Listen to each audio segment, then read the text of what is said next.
بسم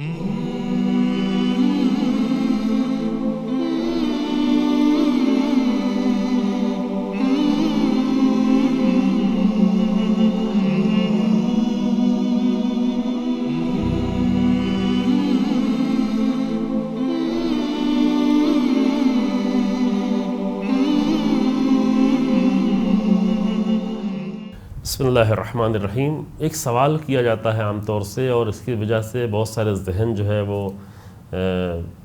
کنفیوز ہو جاتے ہیں یا کبھی کبھی جو ہے دھوکے میں آ جاتے ہیں، اور وہ یہ ہے کہ کیا دشمنان اہل بیت سے اتحاد کیا جا سکتا ہے۔ یہاں پہ مسئلہ یہ ہوتا ہے کہ ہم دشمن کس کو سمجھ رہے ہیں۔ اس میں کوئی شک نہیں ہے کہ جو رسول اللہ کا دشمن ہو، جو اہل بیت کا دشمن ہو، جو اللہ کا دشمن ہو، اس کے ساتھ اتحاد نہیں ہو سکتا۔ وہ اصلا دشمنی کی بنیاد ہی یہی ہے، اور یہ توحید کا رکن ہے کہ انسان اللہ کے دشمن، رسول اللہ کے دشمن، اہل بیت کے دشمن سے بیزار ہو، اور اسی کو دین کی اصطلاح میں تبرع بھی کہتے ہیں، برات کہتے ہیں، کہ یہ دین کے بنیادی مسائل میں سے ہے، دین کے فروعات کے ایک اہم رکن ہے، بلکہ ایک طرح سے کہیں کہ اصول میں سے بھی ہے، چونکہ کلمہ ہی ہمارا یہاں سے شروع ہوتا ہے، لا الہ الا اللہ۔ اللہ تک پہنچنے کے لیے اللہ کے مقابل میں جو ہیں ان سے بیزار ہونا، ان کا انکار کرنا، تو وہ انکار لازم ہے۔ جس طرح سے اللہ کے دشمنوں کا انکار لازم ہے، اسی طریقے سے رسول اللہ کے دشمنوں کا انکار لازم ہے، اسی طریقے سے رسول اللہ کے دین پر سب سے زیادہ قربانیاں دینے والے اور رسول اللہ کے دین کا سب سے زیادہ اہتمام کرنے والے اہل بیت علیہ السلام کے دشمنوں سے بھی بیزاری لازم ہے۔ یہ ایک یقینی مسئلہ ہے، اس میں کوئی ذرہ برابر شک و شبہ کی گنجائش نہیں ہے۔ لیکن یہاں پر ایک جو اہم بحث سامنے آتی ہے وہ یہ ہے کہ اہل بیت کے دشمن کون ہیں۔ ایک مسئلہ میں آپ کے سامنے واضح کروں، یہ بہت ہی اہم مسئلہ ہے کہ کبھی کبھی جو ہے ہم نے جو ہے ایک امیج بنائی ہوئی ہے اپنے ذہن میں، اور ہم اس امیج کے لحاظ ہی سے دین پہ چل رہے ہوتے ہیں۔ وہ ہماری اپنی بنائی ہوئی یا کسی نے بنا کر ہمارے ذہن میں وہ امیج ڈال دی ہے۔ وہ دو طرف سے ہے، ایک خود جو ہے اہل بیت کے لیے بھی ہے کہ اہل بیت کی ہمارے ذہن میں جو امیج بنی ہوئی ہے وہ کیا واقعاً وہی اہل بیت ہیں کہ جو رسول اللہ کے اہل بیت تھے۔ چونکہ ممکن ہے کہ ہم نے اپنے سمجھ سے ایک ایسی امیج بنا رکھی ہو، یا جن لوگوں کو ہم نے سنا ہے، جن کی تقریریں سنی ہیں، جن کی خطابت سنی ہے، انہوں نے جو اہل بیت کو سمجھا ہے،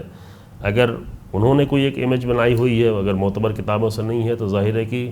ہم جب ہمارا انجام آخر تک پہنچے گا تو ہم دیکھیں گے کہ وہ تو اہل بیت ہے ہی نہیں، یا انجام کو چھوڑیں، آخرت کو چھوڑیں، اسی دنیا میں ایک امیج ہمارے ذہن میں بنی ہوئی ہے۔ اگر ایک مرتبہ جا کے ہم اہل بیت کی زندگی کے معتبر کتابوں سے مطالعہ کریں تو شاید لگے کہ نہیں، یہ اہل بیت تو وہ ہے ہی نہیں جو ہمارے ذہن میں تھا۔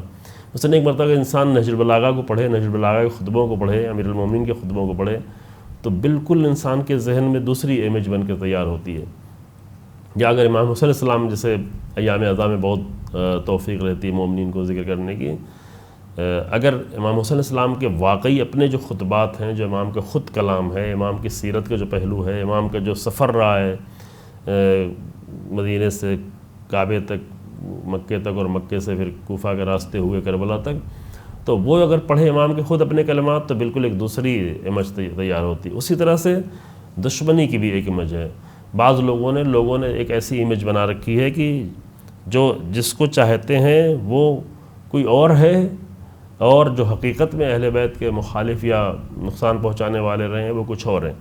تو یہاں ایک بنیادی مسئلہ یہ ہوتا ہے کہ ہم کس کو دشمن سمجھ رہے ہیں۔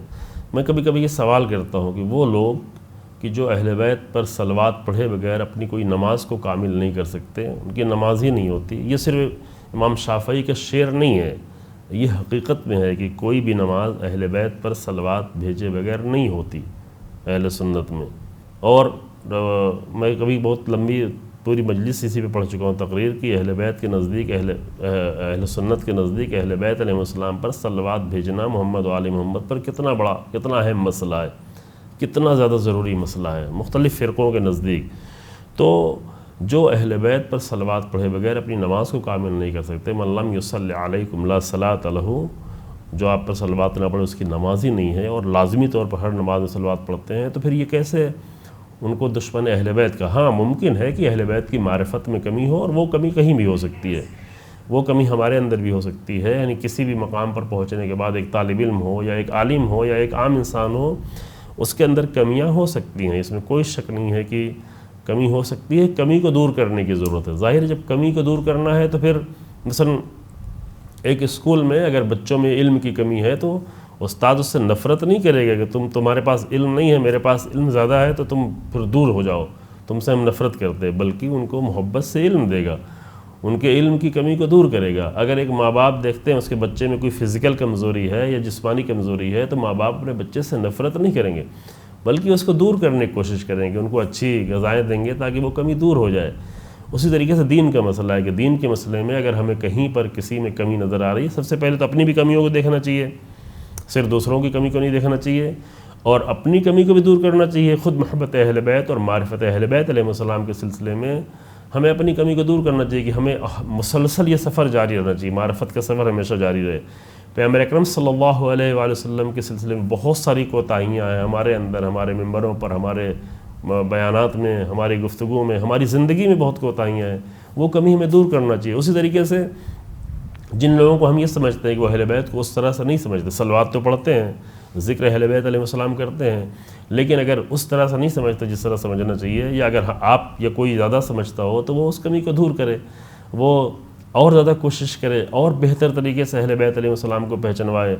تاکہ اگر کمی ہے تو وہ کمی دور ہو۔ لیکن یہ لوگ جو نادانی میں یا کسی حماقت میں یا کسی غرض کے تحت، وہ جو غرض والے ہیں ان کو نہیں معلوم کہ اہل بیت کے چاہنے والے کو، اہل بیت پر صلوات پڑھنے والے کو جو اہل بیت کا دشمن اگر بتانا شروع کر دیں تو نہیں معلوم اللہ کی بارگاہ میں کیسے جواب دے پائیں گے اور اس کا جواب کیا ہوگا۔ تو اہل بیت علیہ السلام کی جو سیرت رہی ہے 250 سال، پیغمبر اکرم صلی اللہ علیہ وآلہ وسلم کے بعد 250 سال تک اہل بیت لوگوں کے درمیان میں رہے ہیں۔ اہل بیت کا طریقہ یہ تھا کہ ہاں اس زمانے میں بہت سارے پروپیگنڈے تھے، بنی امیہ کی طرف سے، حکومتوں کی طرف سے، بنی عباس کی طرف سے دور کیا جا رہا تھا،